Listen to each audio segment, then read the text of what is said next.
안녕하세요. 이현우 작가입니다. 지금 빚을 낸 사람들, 은행에 이자를 내면서 사실상 월세를 살고 있습니다. 그런데 정부는 부동산과 건설사만 살리겠다고 노력을 하고 있는데 이렇게 되면은 모두가 망하게 됩니다. 부동산도 못 살리고 건설사도 못 살립니다. 지금 거품이 빠져야 나라 경제가 살아날 수 있습니다. 이대로 가면은 우리나라는 일본에 잃어버린 30년이 아니라 그냥 영원히 잃어버릴 수도 있습니다. 그래서 오늘은 우리나라 부동산, 일본과 비교해서 부동산 거품이 왜 무너질 수밖에 없는지 그 구조를 살펴보도록 하겠습니다. 일단 30년 전에 일본 무슨 일이 있었던 걸까요? 그래프를 보시면은 일본의 주가 지수와 6대 도시의 부동산 가격 그래프입니다. 1985년부터 1990년까지 5년 사이에 3배 넘게 폭등하고 폭락합니다. 이때 당시 일본 금리를 낮추고 유동성을 푸니까 그 돈들이 부동산 시장, 주식 시장 이런 데로 향했습니다. 특히 저 당시에 부동산을 통한 거짓된 성공 신화, 부동산은 절대 안 망한다. 이런 믿음이 사회 전반을 지배하던 그런 시기였습니다. 대출받아서 부동산을 사고 이런 식으로 계속 거품을 키웠습니다. 이러다가 금리를 올리고 부동산 대출 총량 규제 이런 것을 도입하니까 갑자기 매수세가 사라졌고 매물이 시장에 쏟아지기 시작했습니다. 그리고 그래프에서 보시는 것처럼 가격이 붕괴했습니다. 시장이 무너지니까 사람들도 멘탈이 붕괴되고 절대 안 떨어진다. 거짓 신화가 무너진 것입니다. 그러고 난 다음에 일본은 어떻게 했을까요? 구조 조정을 하지 않고 건설사한테 돈을 퍼주면서 버티기 시작했습니다. 지금 우리나라와 비슷합니다. 지금 보시는 표는 1990년에서 1995년 일본의 건설 투자 상황입니다. 민간 투자는 매년 감소합니다. 반면에 공공 투자는 그 10% 이상씩 증가합니다. 1991년 건설 투자 11.3% 증가하고 1992년 건설 투자가 12.8% 증가합니다. 부동산 시장이 무너졌는데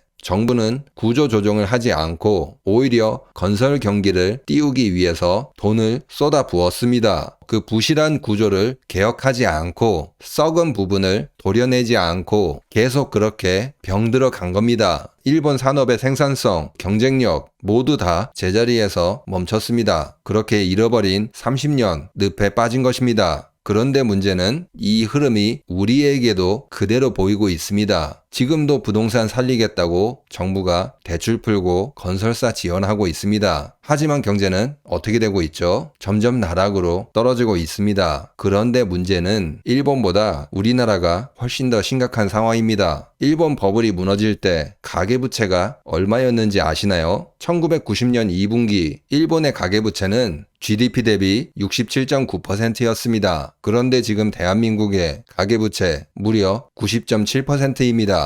전세 대출도 포함한다면은 당시 일본보다 2배 정도 가계부채가 더 높은 수치입니다. 그러니까 우리나라가 일본보다 부채가 더 빠르게 늘어났고 금리도 오르고 소비 여력도 무너지고 있습니다. 그 속도가 일본보다 훨씬 더 빠르게 진행될 것입니다. 다음 주제를 말하기 전에 모르면 호구되는 경제상식 하나를 알려드리도록 하겠습니다. 여러분 인터넷 가입할 때 혜택 제대로 받고 계신가요? 호구되지 않으려면 혜택을 최대로 받아야 합니다. 인터넷 민족에 전화하시면 쓰고 계신 인터넷, TV, 핸드폰, 유심 기변 최대 98만원, 정수기나 가전 렌탈은 최대 32만원, 합쳐서 최대 130만원까지 지원 받으실 수 있습니다. 인터넷 민족은 12년차 공식 온라인 대리점으로 모든 통신사 상관없이 여러분들에게 맞는 요금제를 추천하고 최대 혜택을 제공합니다. 특별히 저희 채널 구독자분들께는 최신 공유기도 무료 지원한다고 하니 인터넷 가입은 인터넷 민족에서 최대 혜택 받아보시기 바랍니다. 그리고 우리가 더 심각한 두 번째 이유는 부동산 거품에 기생해서 살고 있는 건설사들 그 비율이 우리가 훨씬 높습니다. 지금 보시는 그래프는 우리나라와 일본의 GDP 대비 건설 투자 비중입니다. 파란색이 우리나라인데 건설 투자 비중이 훨씬 더 높습니다. 물론 하향 추세에 있지만 아직도 GDP 대비 약 15%로 굉장히 높은 수치입니다. 경제를 망칠 수 있는 암세포들이 훨씬 더 많이 자라날 수 있는 환경입니다. 그리고 세 번째로 일본보다 우리가 더 심각한 상황인 것은 여러분도 잘 아시는 인구 구조입니다. 부동산 가격이 계속 오르려면은 한 가지 조건이 필요합니다. 사줄 사람이 반드시 있어야 합니다. 그런데 지금 우리에게는 그 사줄 사람 자체가 일본보다 훨씬 더 빠르게 감소하고 있습니다. 지금 보시는 그래프 2025년 대한민국의 인구 피라미드입니다. 중위 연령이 46.7세입니다. 국민 절반이 47세 이상으로 앞으로 주택 수요자들 20대 30대 인구는 거의 전멸입니다. 일본도 90년대 이후 인구가 고령화되고 집값이 반등하지 못하는 그런 구조로 들어갔습니다. 진짜 우리가 일본보다는 2배 더 빠르게 그 속도가 진행된다고 보시면 됩니다. 이런 상황에서 부동산이 계속 오를 수 있을까요?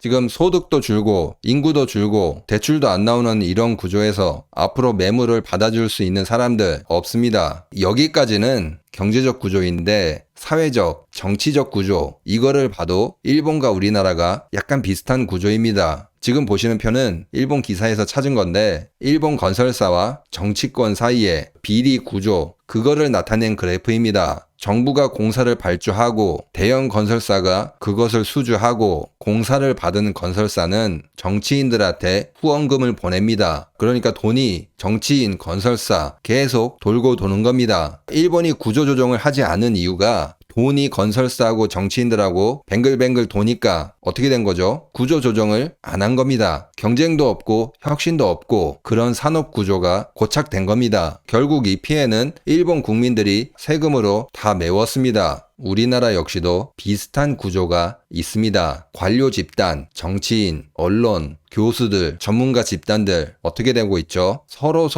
도와주면서 건설사에 붙어서 기생하고 있습니다. 정치인들은 인허가, 특혜 이런 것을 주고 돈을 받거나 아니면 본인이 부동산 투자해서 수익을 내거나 그렇게 하고 있습니다. 관료도 비슷하고 규제 완화해주고 건설사에서 자리 하나 받습니다. 교수들, 전문가들 부동산 상승이라는 치어리더 역할을 열심히 하고 있습니다. 언론은 말할 것도 없습니다. 일본은 정치인과 건설사 유착되었다면은 우리나라는 엘리트라고 말하는 그 집단 자체 대부분이 썩어 문드러졌습니다. 그러니까 지금과 같이 미분양 매입해주고 건설사 이자 지원해주고 이런 일들을 거리낌 없이 하고 있습니다. 지금 이 구조로 간다면은 부동산 역시도 일본과 같이 붕괴하게 될 겁니다. 지금 그래프는 일본의 35세에서 54세 인구의 주택 투자입니다. 버블 붕괴 이후 급격하게 감소합니다. 버블 터지고 경제가 무너지고 미래에 대한 희망도 사라지고 소비도 안 하고 히키코모리 집에서 쉬면서 일도 안 나가고 결혼도 안 하고 출산도 안 하고 부동산도 사지 않는 일본이 그런 상황이 되었습니다. 지금 우리가 그 뒤를 확실하게 쫓아가고 있습니다. 일 안 하는 청년들 늘어나고 결혼 더 안 하고 출산은 더더욱 더 안 하고 부동산 매수도 이제 안 하고 있습니다. 집값만 올리면은 경제가 살아날 것이다. 이런 착각 버리시기 바랍니다. 건설사에 올인한 정부, 부동산에 올인한 정치권, 이것을 찬양하는 기레기, 그리고 치어리더 교수들 빠르게 정리해야 합니다. 지금 서울 부동산 오른다고 좋아하는 사람들이 있습니다. 진짜 살 사람이 사라진 시장에서 스스로를 속이면서 자멸의 길로 빠지고 있는 것입니다. 대대적인 구조조정을 해야 합니다. 그래야지 나라 경제라도 살릴 수 있을 것입니다. 그러면 오늘 영상은